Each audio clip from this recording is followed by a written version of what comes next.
family. Welcome back to episode 2 of a hydrogen fitness podcast, The Hydro Bond, where we talk again about the community and the energy that what makes hydrogen fitness so unique.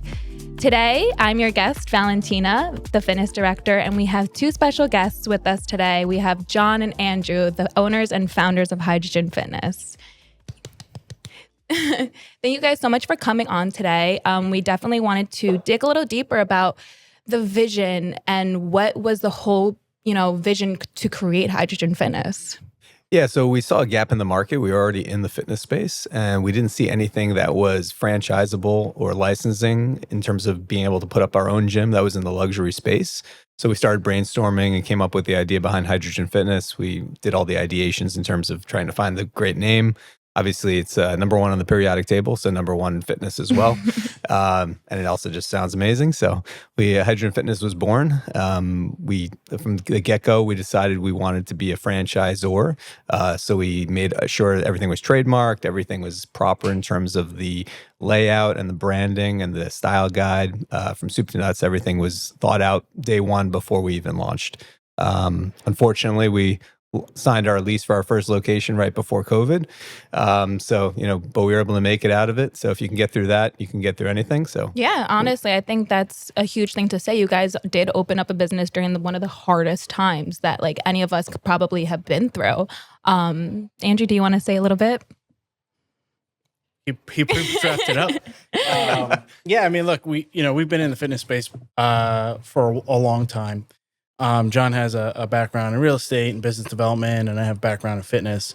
And we've built clubs together in the past, and we've noticed a lot of issues, right? So a lot of the gyms out there are either mid-tier or low-tier, right? And there's a lot of volume that you have to churn through those clubs. And what happens is it actually ends up diluting the member experience because those facilities take abuse, right?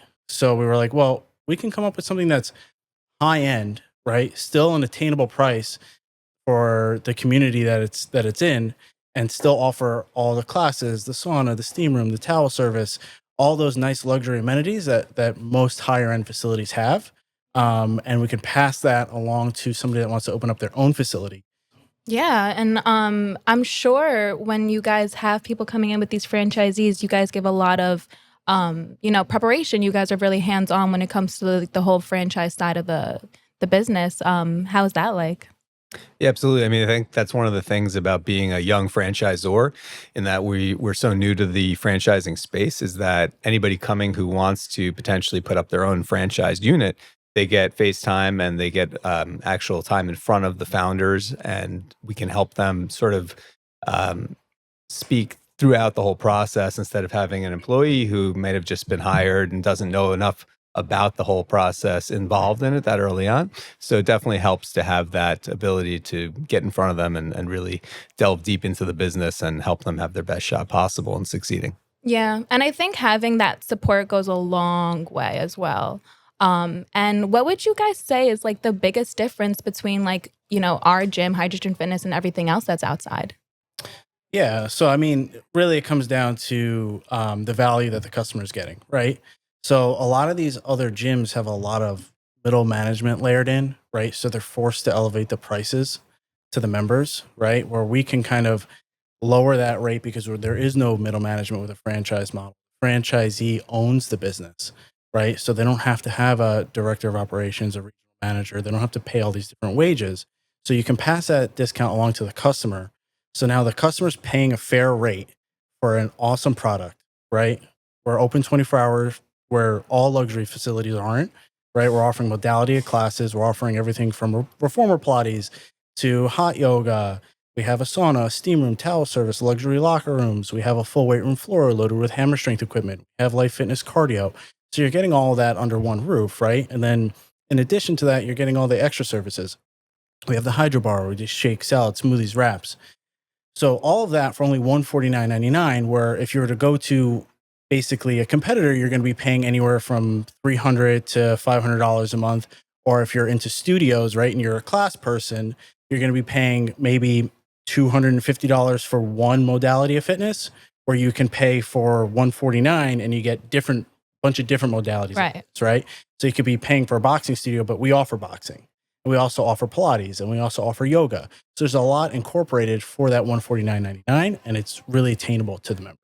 Yeah, absolutely. And even to speak a little bit about that too, like Hydrogen Fitness does focus a lot on recovery and relaxation days as well. So like it goes all in that like all in one kind of plan. Like you don't have to come here to get a workout. You can come here to get a protein shake and refuel your body, or you can come in here and do a cold plunge and hang out in the recovery lounge a little bit.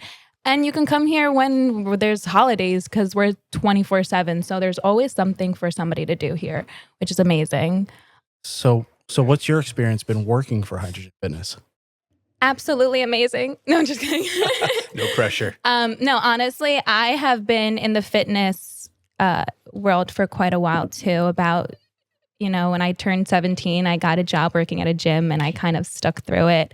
And I was, with that one specific gym for a very long time. So transitioning to a new gym was a huge thing for me. And I think what makes a lot more comfortable is the support that I'm constantly getting every day. I think that goes a long way as well. And also just kind of being there for the members and getting that support and recognition back from the people that you're doing things for goes a long way. Like community is a huge thing. How's my answer? Yeah, right on. Did I pass? No, I'm it's just kidding. perfect. No, that was 100% honest. No, that's 100% honest. But yeah, no, I think community goes a long way, and we do have great community here. We do have great energy here, and every day is kind of fun.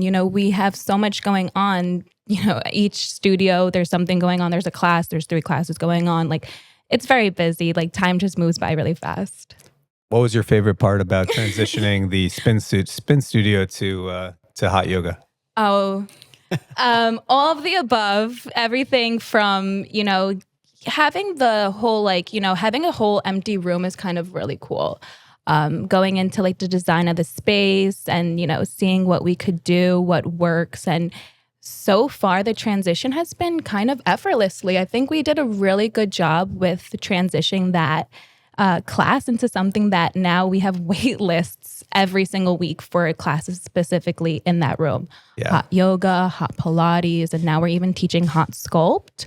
So if you guys like to get sweaty, I think you guys should all come by. The room gets really hot, up to 120 degrees. So even just standing in there, you definitely do work up a sweat. Yes. Yeah. And speaking of saunas, we also have saunas in each locker room. Plus, in our recovery lounge, you guys have the ability to be in a sauna completely alone. So you don't have to worry about the other person that might walk in you. So that's pretty cool. Also, I'm glad you brought it up because with the studios the way they are, it shows the resiliency of the business. So when something isn't doing so well, like spin, when we first started the club 2 years ago, spin was pretty active. Spinning. Yeah, it was spinning, exactly. It was on a roll. Yeah, and now spin kind of died out. So we said, what can we do with this room? So we decided on hot yoga and hot Pilates and everything else that's hot that can go on in there. Yeah. And now it's doing amazing again. So it's now hot. it's exactly it's hot. It's hot. It's hot. Yeah. So it shows that you can modify the business over time. So it continues to be profitable and continues to grow and doesn't get stale. It's not like a single modality, fitness studio that if you were a spin studio, now you're out of business. Now you got to find a new business. Exactly. Like we keep up with the trends, which is really very important, honestly, because especially nowadays with the social media, like everybody is influenced by what's in their hands. So like if you're not keeping up with the influences, it's probably not great. And obviously like everything we have here is keeping up, with what's going on in the fitness world, which is pretty cool. Yeah. Fitness is always evolving. Yeah. Changes every year. Yeah, absolutely. Like Andrew used to be a power lifter and now he does hot yoga. Well, I haven't yet. You could tell. It looks like a yogi. Yeah. But yeah. So one of the things that we also do is we try to make sure that every member is engaged with our staff, right? Everybody knows everybody. We keep it a very tight-knit community, even with staff, right? So one of the big things that we do, and one of the things that I love to do is I love to take staff out to work out, right? I work out with our trainers. I work out with our front desk. It builds community not only amongst the staff, but it also builds community amongst the members. And soreness. Right? She's sore. I was just going to say it literally builds muscles. Yeah. So. And tears. And tears, yeah. Yeah. I've never trained till failure before, so that was pretty cool. But I'm still Felt sore. great to be a failure finally, right? Yeah. And the first thing that failed was my hands. Oh, mine too. My grip strength isn't where it's at. My poor little dainty fingers. I couldn't do it. Yeah, no straps. You can't use straps. I mean, if you're doing straps, I've heard you're really not doing it. So, but it's okay because I'm going to buy a pair of straps so that I can do it successfully. But yeah, it really does play a huge role, like, working together. And I'm sure Angie would prefer to work out with Janelle, one of our personal trainers, who, is on the same weight level as him, than, obviously me. But it's working because, like, we're working on community here and all that stuff. So it's just like good practice. Then he gets to re-rack the weights more like everybody else does. Oh. Exactly. Hydrogen Fitness, where we rack your weights for you. There you go. But you guys should learn how to rack too. They should. They definitely should learn. Yeah. John, what's your favorite modality to train? Do you train strength? Do you do yoga? Do you do cardio? Primarily calves. What does your split look like on a week, right? Just calves. Only calves. Only calves. He's got huge calves. My split looks generally 4 days a week, Monday through Thursday. I take a nice long weekend. I do chest one day. I do arms one day, legs one day, and shoulders and back one day.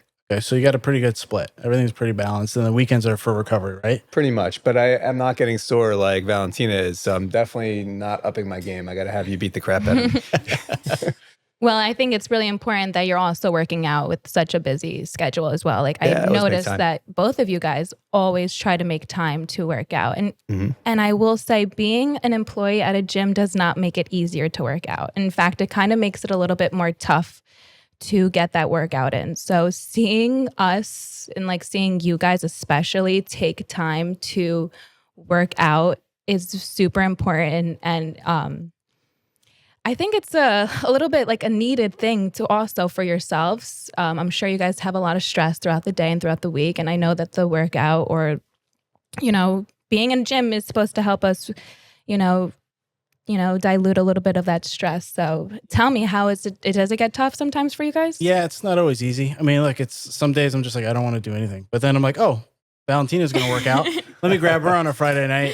I'm like, what are you doing? She's like, oh, I'm going to train shoulders. I'm like, yeah, let's train back today. Yeah, I wanted to do like a little 15-minute treadmill. Exactly, right? So like that goes into like having the community, right? You're able to push each other because not every day are you going to be like, oh yeah, I feel great. I really want to get to the gym. I want to go hard, right? There's some days you wake up and you're just like, oh, let me just go through the motions, and then I'll go home and I'll have dinner and relax a little bit.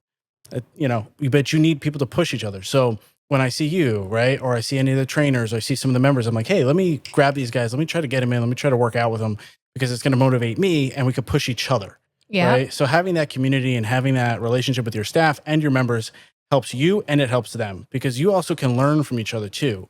Right. So trainers have different modalities and different styles, right? Here in Hydrogen, we have one style, right, where we all teach the same way. So everything's pretty much standardized. But there are trainers' inputs where we can kind of take that knowledge, add that to the training program, and elevate it.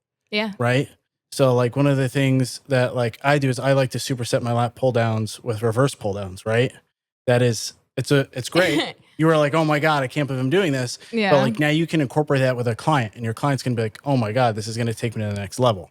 Absolutely. Right? And I do want to say a little thing, like everyone does kind of work out a little differently. Like we all like have our little secrets and our little hacks and, a little bit of that. So working out with people, especially smart, educated people, like you're only doing yourself like a little bit of justice. Like you're getting a little bit smarter mentally, physically, like you're just doing a lot better. And like, that's kind of what teamwork is. Like, we're not supposed to just be there for us during the 9 to 5 days. Like there's work outside of that hour. So for sure. Right. And that's the number one thing. I thing. Like we all need to do some push-ups. Well, that's the number one thing we wanted to build, right? We wanted to build a community where people could feel comfortable, talk, be like, hey, Valentina, what's going on? Or you see somebody on the floor doing something, you can go up to them and kind of give them a tip or correct them a little bit. Right. Where in most commercial gyms, you're not seeing that at all. It's usually a front desk person that is half the time on their phone or not really paying attention at all. You check in, you work out, you leave. There's no touch points, right? We want to make sure that our staff and our members have touch points together, right? They're interacting. Yeah. Because if you're not, then you're not creating a community. It's not truly a community, right? No, exactly. And I'm 95% sure that if we spoke to our members, like they will all agree with the community that they see here, because we get it often. Like when, let's say, like a front desk girl is like out for a week, maybe because she's sick or she's on a vacation, we'll have like somebody who's like just a random member on the gym floor asking about that person because they understand the community here. And I've said it before, like it's really important to know the people that you're seeing every day. I see half of these people and I see some of you guys more than I see my own family, right? And that's why well, at least I say fitness family, because I truthfully mean it.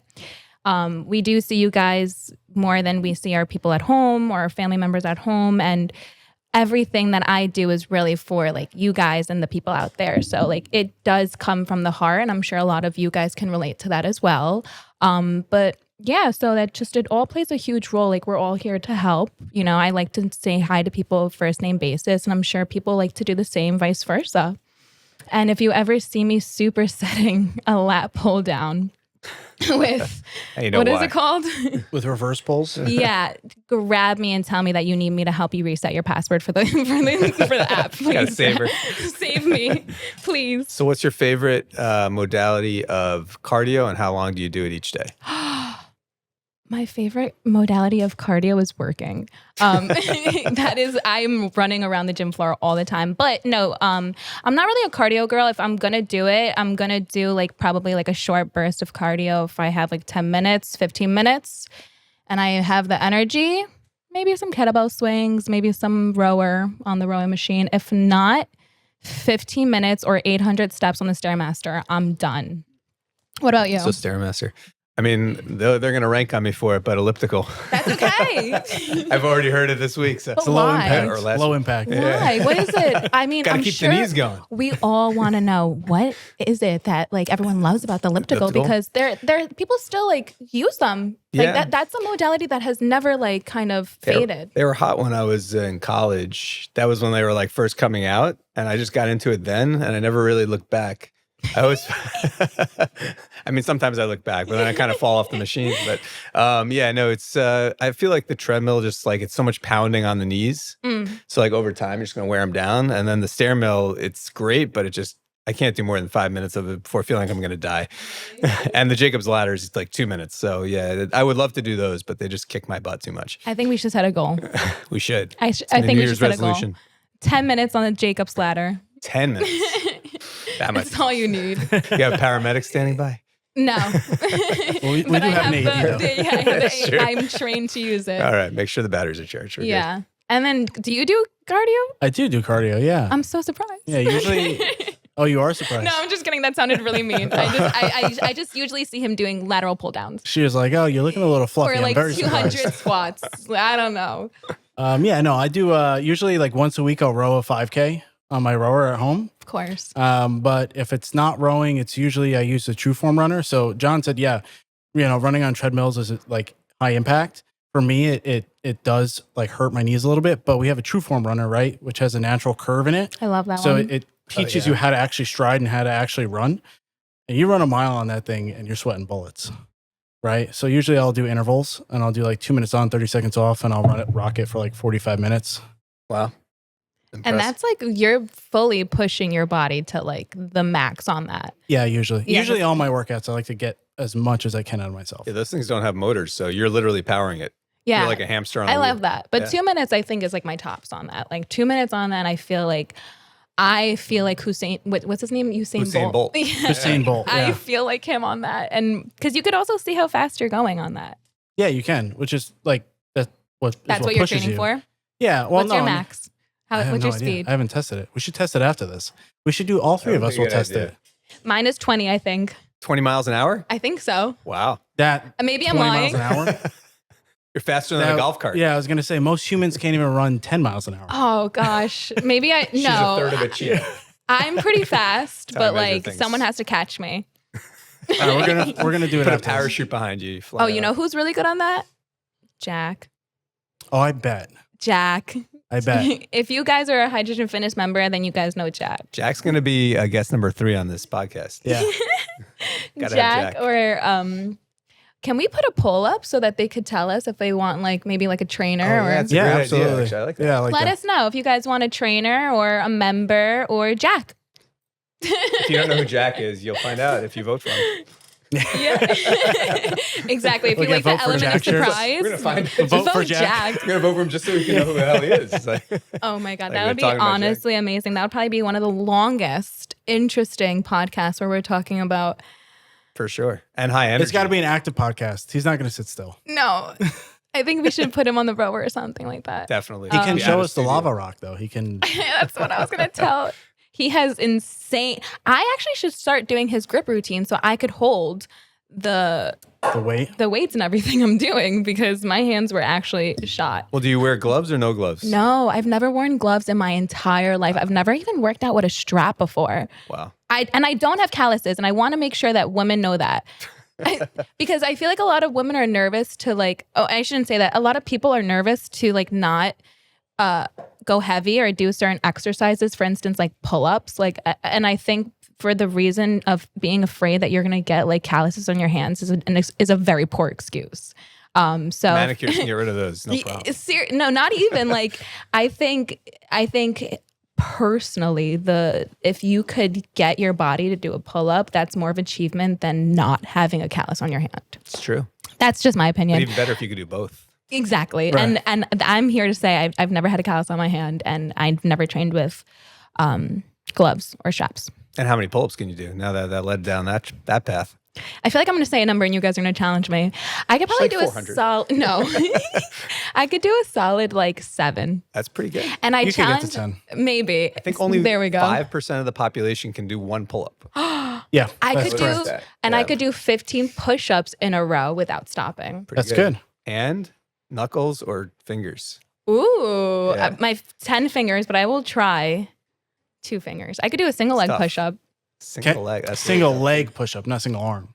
I could do not this way. I would need to call my surgeon more and get balance. my shoulder. I was like, you threw me out for a second. I was like, a single arm push up. I was No. like, that's very I impressive. would need the doctor, please. She does them upside down like Exorcist. Oh my God, no. No, but strength training is really the only thing that's going to stop you from aging, Really? right? Mhm. Yeah, because really, everything that's like directly correlated with your mortality is your muscle mass, right? That is And so obviously not interesting. enhanced muscle mass. Like that's a different route. That's like unhealthy, right? Like once you go down that route where All like you're an enhanced athlete, you don't want to do that. But if you can build natural muscle and you can continue strength training, your mortality rate drops significantly. Yeah. So It strengthens your bones, your tendons. Yeah, exactly. So especially for women, like osteoporosis is a big thing, right? So strength training increases your bone density, right? So it helps combat that. Same thing with men, right? Like you start to slowly lose your muscle mass as you start to age past the age of 30. If you can strength train and continue to keep that muscle mass, when you're like 60, 70 years old, you're going to be able to open the jar of pickles, right? You're not going to have Yeah. to worry about falling down the stairs and breaking a hip as much, right? Because your bones are going to be harder. Those are You're very gonna equal. have The muscle. pickles and the falling down the Right, stairs. exactly. Both It's very- it's equally a problem, right? Like I would be very upset if I couldn't open a jar of pickles and I had to like rely on like my kids to do it. I right? can't open up a jar. Oh. I Well, can't open up a single jar. Some jars, not all jars are created equal. Like if it was But- capers, I'd be like, I'd rather not be able to open it. Capers are I, gross. I could get up and get off the couch without grabbing the side of the couch. That's impressive. see, that's that's core good. strength right there. Yeah, that is a huge thing. I will say, I feel like I like to talk to you guys a lot about when it comes to like health, fitness, and like all these misconceptions. And I feel like I mentioned this earlier, but I actually want to know like what is like what is like a misconception that you've heard for such a long time that like every time you hear it, you're like, oh my God, not this again. Like, I think like a lot of women will tell you that they don't want to lift heavy because they're afraid they're going to get too big. don't listen, guys. It's not true. You won't get big, right? Yeah, you have to Yeah, eat it's true. huge if you want to get big. It's Yeah. not just working out. You have to eat a surplus of calories, like really, really high amount of calories. And like train And- super consistently. Yeah, you'd have to. Yeah, you really have to overdo it with the food, right? Mhm. Like you'd have to eat like oatmeal, rice, Oh, like yeah, all day pounds of long. chicken all day long to really bulk, right? Because Right. you have to be in such a surplus, but you're really not eating that many calories, right? And your body's only gonna like really when you weight train and you build muscle mass, right? So say you were able to build an extra 10 pounds of muscle, it increases your metabolism, right? Yeah, I So- was so hungry after Friday's workout. Right. So, like, your muscle mass is directly correlated with your metabolism, right? So what happens is, a big misconception is, a lot of girls will say, oh, I really want to lean out. So they end up doing like this like starving phase, and they do cardio, right? So they end up burning their muscle mass along with Catabolic, fat. yeah. They become catabolic, and they actually end up slowing their metabolism down. So then what happens is, once they start eating normal again, they just gain fat. Yeah. Oh. And it becomes a vicious cycle where they go back and forth, and then they're just slowly losing more muscle mass as they're doing this, right? So the best thing to do is have a consistent diet, incorporate weight training, but also do some cardio as well, right? And that's a good one, John, because that's a big misconception. Oh yeah, that happens a lot. Yeah, I so agree with that. I kind of just had a conversation with my best friend. She's like in this whole like workout, like new year, new me. And she was talking about how she wants to work out. She's like, well, I'm not going to lift over 50. I said, okay. Like, I promise you, she's like, no 50s. That mindset is going to change very quickly. And what about you, Andrew? What is your biggest misconception? Like, what is something that like really irks you when you hear it? Related to fitness. Elliptical use. Yeah, I know, elliptical use. It's not as bad as you think. I think the bigger and leaner you are, the healthier you are, right? People think it's somebody that's like really jacked with like abs popping and super vascular or super healthy, when it's really not, right? They think, oh, he must be super strong. It's like, well, not really, right? Strength is different. It's reliant completely on the nervous system. But second of all, your body can only handle so much weight, right, on its frame. So it doesn't matter if you're meant to be 200 pounds, but you weigh 250. If it's 250 of fat, 250 of muscle, your heart is still going to have all that stress from all that extra added weight to your frame, right? So you want to be within your ideal body weight range, but be in an athletic shape. That's the ideal shape you want to be in. You don't want to be that monster, right? Because if you're like huge monster, I mean, look, if that's your goal and you want to bodybuild, you want to step on stage, great. That's you, do you, but if you're going to be on, I want to be super healthy and I want to look good, right? The best physique can be an athletic physique with a good, healthy, well-rounded diet. That's what's going to help keep you off the high blood pressure medication. That's what's really going to keep you healthy versus going to the other side of the spectrum. Yeah. I think being curious about like what's going on like inside of our body, things that we cannot see. I think a lot of people, especially when they're coming into like the gym, it's very aesthetic, like what looks good on the eyes, like what looks good in the clothes. And to be honest, those aren't even the most important goals. Some of these people that are lifting weights, like their back hurts, their elbows hurts, like their body hurts, and they're going home in pain, and they have to take medication for the pain, and so on and so on and so on. So yeah, I mean, I would say that my biggest misconception with something, I definitely agree with you. The getting big, getting bulky is like a huge misconception, but also things that I've heard a lot this year. I'm going to work out independently before I take that class. Oh, I'm going to like go on the treadmill and lose weight before I do my InBody and all that stuff. And it's just like, we don't do our hair before we go to the hairstylist, right? It's a weird like, thing to do. Because my fear is when I hear things like that, you're only keeping yourself like one step further from like really being where you want to be. Don't worry about who's watching you here, because when we're on the gym floor, the only thing that we're focused on is our complete self. Like we'll probably like, take a look around to see like who's here, because we want to be aware of who's around us and what machines are open and what machines are not open. But other than that, I promise you, everybody is so... The ellipticals are always open, by the way. They're always open except for the one that John's on. Yeah. The one next to the column, that's mine. Really? Is that your specific one? I usually do that one, but I'm going to make sure that one is always ready for you. That is your favorite one, yeah. I think towel it is. ready to go, a bottle of water. Yes. But yeah, like guys, don't ever feel like you have to prepare yourself for anything, because like it doesn't really work like that. Like you just have to go with the flow and just push yourself a little hard. I want to leave this podcast off really strong. And I feel like, anybody who's thinking about Hydrogen Fitness, I want you guys to like think specifically like what makes us different. And obviously personally, for me, speaking Valentina's, standpoint, what makes Hydrogen Fitness so different is like the community around it. It's the people behind the scenes that are really trying to make everyone's experience like amazing. So yeah, the intangibles always matter the most, and what you said is accurate. But also, being open 24 hours, all these amenities, half Open the all price of the holidays. competitors. You can't beat that. Yeah. So all that coupled with community, it's a no-brainer. Plus, we have Jack. And we have Jack. Yeah, and if you vote for him, we'll find out who he is. We're making merch. Yeah, We're and doing we merch. have Vote for Jack. Andrew He's here that cousins will with Pedro. push you to your limit. But Exactly. yeah, did you guys want to say anything before we closed off our podcast? I mean, look, thanks for having us. Yeah, Oh my this God, was thank great. you. Super fun. Appreciate it. The hospitality's Yeah. been amazing. Oh my God, Hospitality's thank the you. best water I've ever had. Yeah. Thank you. Thank you. I agree. I feel like you guys were asking me questions. I was not ready Gotta for turn that. it around on you. Can't just of be the course. host. You got to be Yeah. the hostie. Okay. It's a roundtable discussion. Exactly. Yeah. Literally. Yeah. Well, thank you guys again for being here. It was honestly so nice to be here and to talk to you guys and, discuss everything that we discussed today. So I'm going to close out today's episode again by saying thank you again, Fitness family, for tuning in. Stay healthy, stay positive, stay motivated. See you next time.